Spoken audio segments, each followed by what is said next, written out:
Hey guys, this is Daniel, and I saw that some of you were having issues with the case T2 real-term and Arduino programs, and so I'm making this video to make it easier, or at least answer some of the questions or solve some of the issues you're having. So after you download and install the Arduino program, the case T2 program, and the real-term program, you would have to go and search for Device Manager. This window will pop up. Then you would have to go to Ports, and here you would have to look for something that says Arduino Uno, and then COM and a number. COM 1, 2, 3, 10, 7, it doesn't matter, as long as you know that that is a port that you're using or you plugged into your computer. And yeah, you either write it down or know where the port is. So let me connect the Arduino. There you go.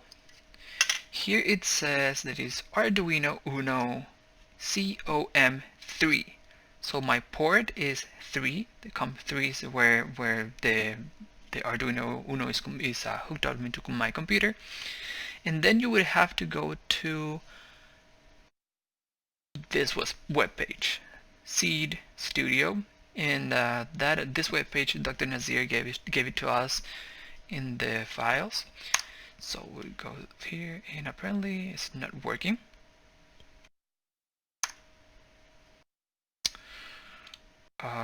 Nope. I think their server is down or something odd. I don't know. It was working for me the day before yesterday, the day before that one. I don't know. It was working until now. But if it works for you, you would have to go to the specific sensor that you are looking for. Scroll down, look for a bunch of code. In that code, you would have to copy and paste it into the Arduino here, into the Arduino program.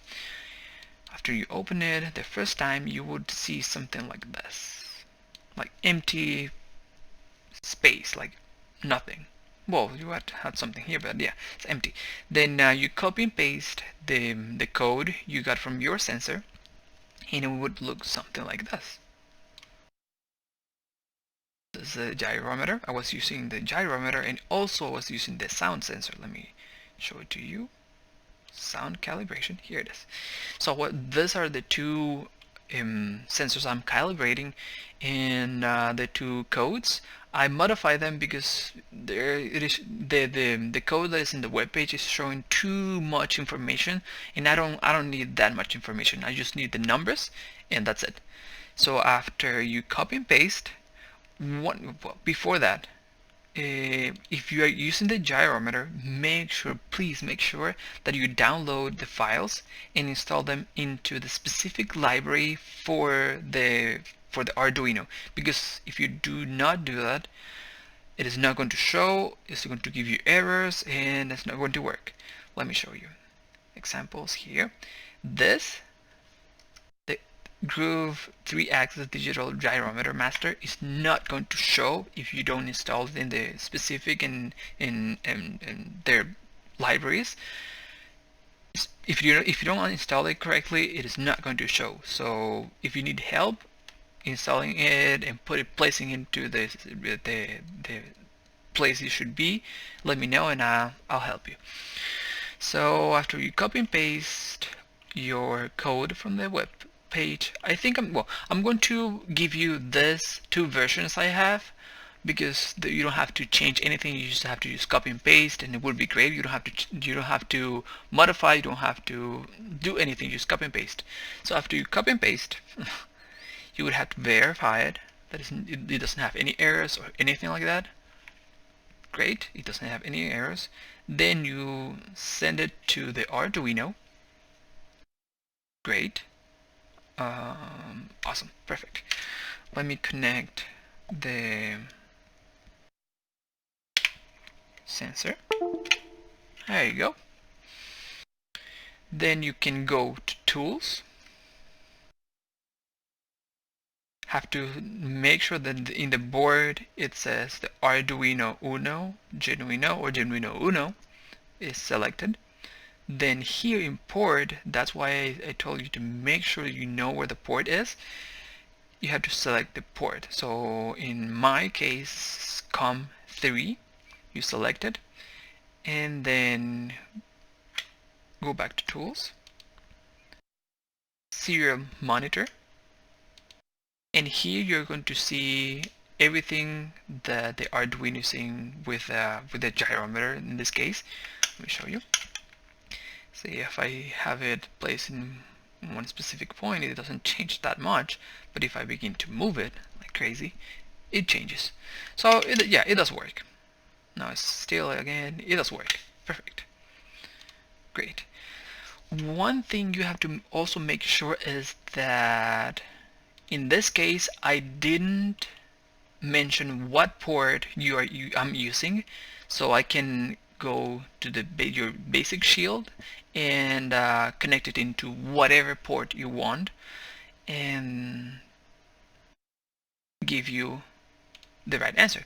But if you have, let's say for example, this in the sound sensor, I said analog read 0, it means that it is going to read everything and anything in the A0 port.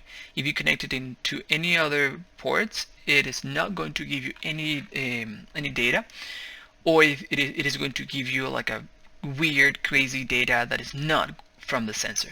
So make sure, please make sure that if you're using the sound, the temperature, the light, and it says analog read in a number, it is, you have to plug into the actual port that is telling you to. It could also have this define sound sensor A2 or define light sensor A0. I'm sorry. Define sound sensor A0, defined light sensor A0. If it says defined something sensor, you would have to make sure that this number right here matches the port number that you're using in the Arduino. Otherwise, it's not going to, like I said, it's not going to give you any number or points or data.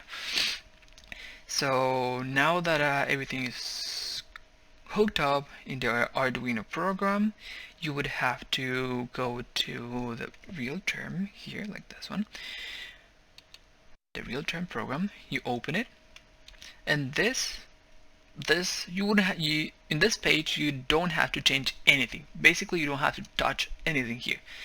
If it is not in ASCII table, you select it, but I am sure it is. The only thing you would have to change is port and capture. So in port, you would have to go here and do not change any of that, because you don't need to.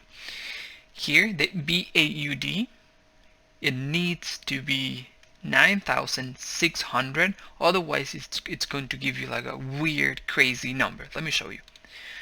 And here the port, that's why I told you to make sure that you know the actual port is 3. Mine, like here, USB something, that's an Arduino.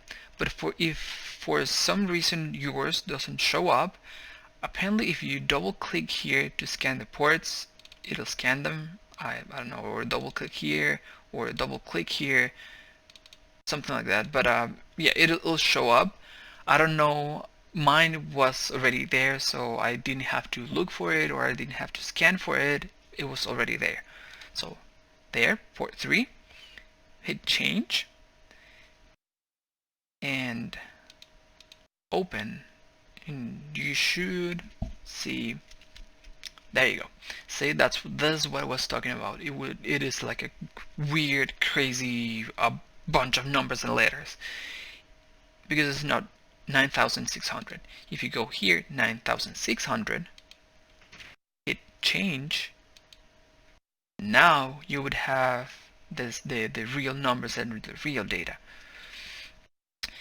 I think I'm hitting the mark point for the YouTube video, so I'm going to make another video explaining the rest. So be right back.